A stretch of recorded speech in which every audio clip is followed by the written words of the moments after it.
a man who is labeled by the Washington Post as the most intelligent of the late-night comedies. He's a former writer for SNL and The Simpsons, but you know him as the hilarious host of NBC's Late Night. Please welcome our keynote speaker, Mr. Conan O'Brien.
Just last year, I was offered $50,000 to speak at a graduation. But I said, you go to hell, Bronx Science.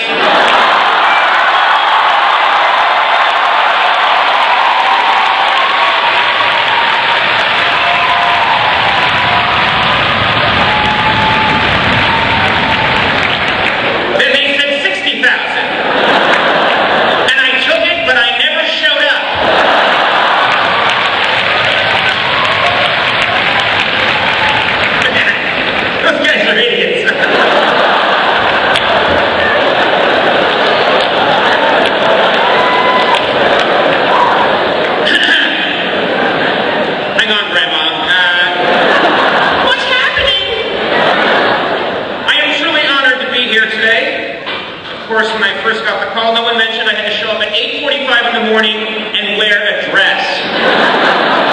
By the way, true story, I'm wearing a ceremonial robe decorated in the colors of my alma mater, Harvard University. Yeah.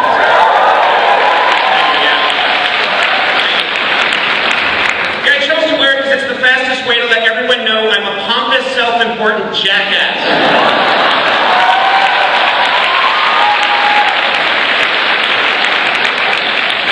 Starbucks later. I'll have a mobile latte, but don't stain my robe! By the way, if you're curious, yes, under this thing I'm going commando.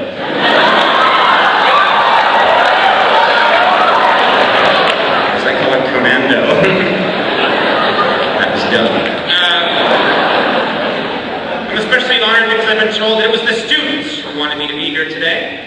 It's very flattering to know that I was up there with your other first choices, skateboarder Tony Hawk and Bow Wow.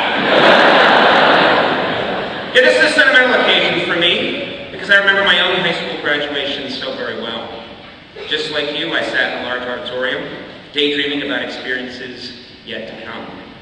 College, my first job, puberty.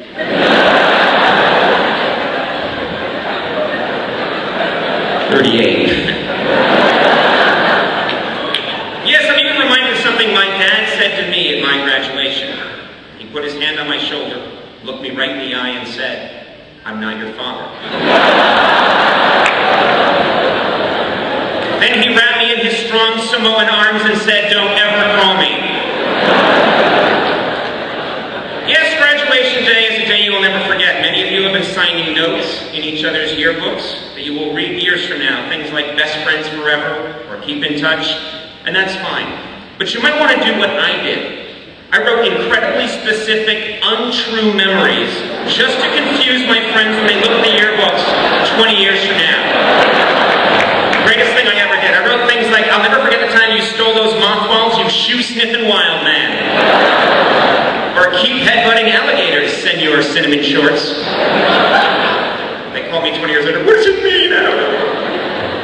Yes, you should cherish this day because this this morning is one of the most important experiences of your life. Then, afterwards, it's off to brunch with your parents. Starts off well, but halfway through they mention dinner plans with your grandparents and Aunt Rose, who hasn't seen you in ages. But I made plans, you say. I'm going out with Kirsten and Dylan. There's a party at Galapagos and JR's rented a VIP room. But Aunt Rose came all the way from Garden City, they say. And who's this JR? Suddenly you jump up from the table. Oh my God, I can't believe this! It's Jason Rubenstein! I told you this like 20 times! I told you 20 times! Get out of bed!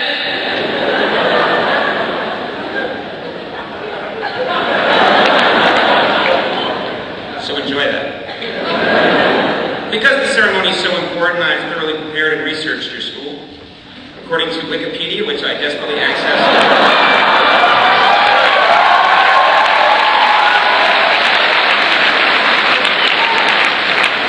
Not 5 minutes ago on my BlackBerry. Your school is named after Peter Stuyvesant, head of the Dutch West India Trading Company. This explains, by the way, why your teachers are still paid in grain and bags of salt.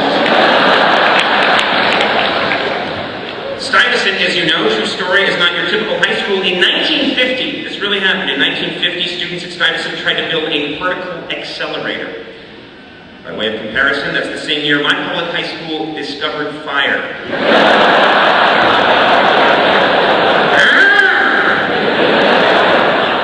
In 1969, girls were admitted to Stuyvesant for the first time. Yeah.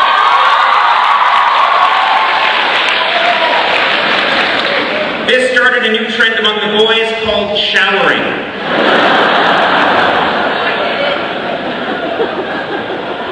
You didn't want to be here pre-1969, really. Today, Stuyvesant has a remarkably diverse and varied student body, ranging from math geeks to science nerds. Yes, you're a glorious, beautiful rainbow of brainiacs. And that can be very intimidating. Let's face it, most of you are smarter than me. It's a proven fact that as you get older, your brain shrinks and you get dumber. This is why you have to explain to your parents how a TiVo works, and they have to explain to your grandparents how a cat works.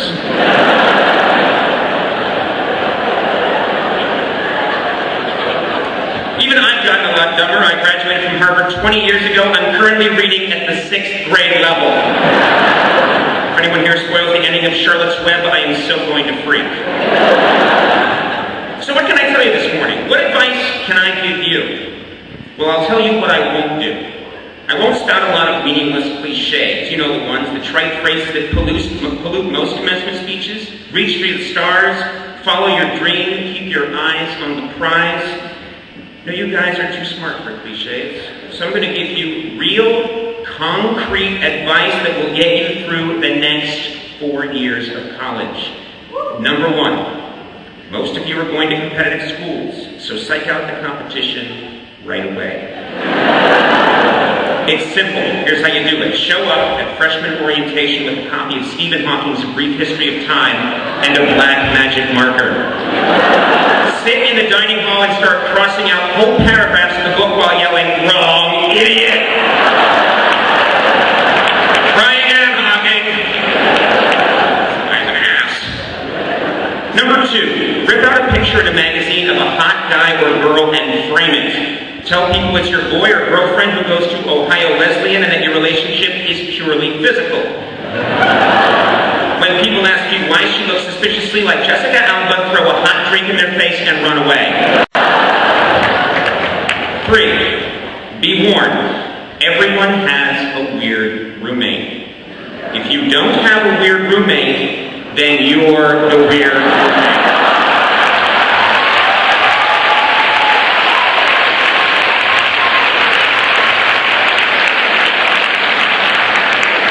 Number 4, if you want to get out of a test, don't say you have a family emergency.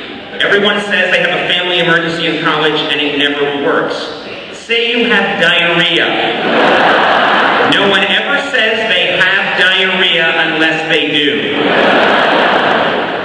5, write these down, these work. 5, some of you guys will be tempted to grow a goatee. Do not grow a goatee. A goatee is just a beard with low self-esteem.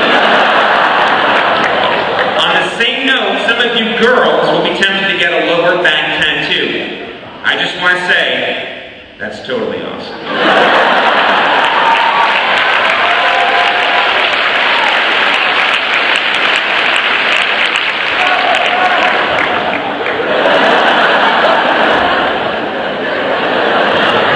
My message is a little different from your message.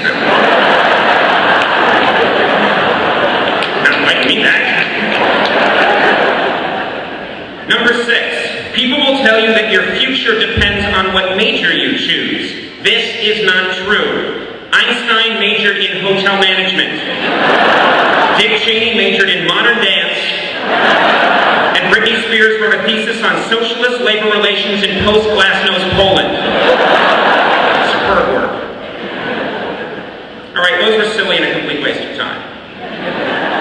But believe it or not, I actually do have some real advice for you. I don't want to freak you guys out, but 25 years ago, I could have been any one of you.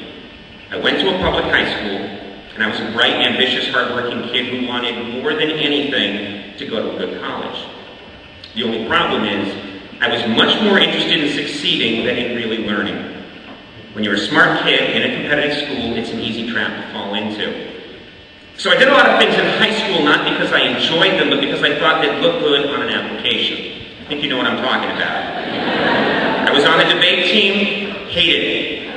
I ran track, I was terrible, I got so bored running the 2 mile that I tried to talk with my opponents during the race. What are you going to do later? Are you doing something later? I joined school government, hated it. Of course, like many of you, I worried obsessively about my GPA and my SAT scores. And of course, it worked. I got into the college of my choice, and to this day I'm proud of the work I did in high school. But old habits die hard. Once I got to college, I had every intention of joylessly grinding away again. I was going to turn college into just another step on the road to being successful, whatever that meant. I told people my plan was to go to graduate school in law or government just because I thought that's what smart people were supposed to do. And then something really weird happened. My roommate, by the way, he was the weird roommate. My roommate was going to an orientation meeting at the Harvard Lampoon, the school humor magazine, and I decided for some reason to tag along. I wrote one piece, then I wrote another piece, then another, and before long I was running the place. The only difference was I was joyously happy. I was succeeding at something because I loved the process, not because I was trying to get anywhere. I had found the thing I wanted to do for the rest of my life, and I honestly didn't care where it took me or what it paid. So when I graduated from college in 1985, I told my parents, thanks for the amazing Ivy League education, now I want to be a comedian. Later in the emergency room after they woke up, they said they were fine with my decision, and I was on my way. I've had a lot of highs, I've had my share of lows, but if I hadn't allowed myself to experiment and risk doing something without a clear career payoff, I might have missed out on so much. I never would have written for Saturday Night Live. I wouldn't have performed on stage in Chicago in a diaper in 1988. I never would have spent hours crafting the Homer Simpson line, the bee bit my bottom and now my bottom is big. I never would have jumped out a window in the South Park movie. I never would have danced with the masturbating bear or been pooped on by trying to insult comic dog. I never would have swam naked in Arctic water with the Finnish Ministry of Defense. Yes, it's been a wasted life. But I honestly believe that I found the best use for Conan O'Brien. Don't get me wrong, I've worked extremely hard at being an ass, and yes, I've made some sweet, sweet coin. I do very well.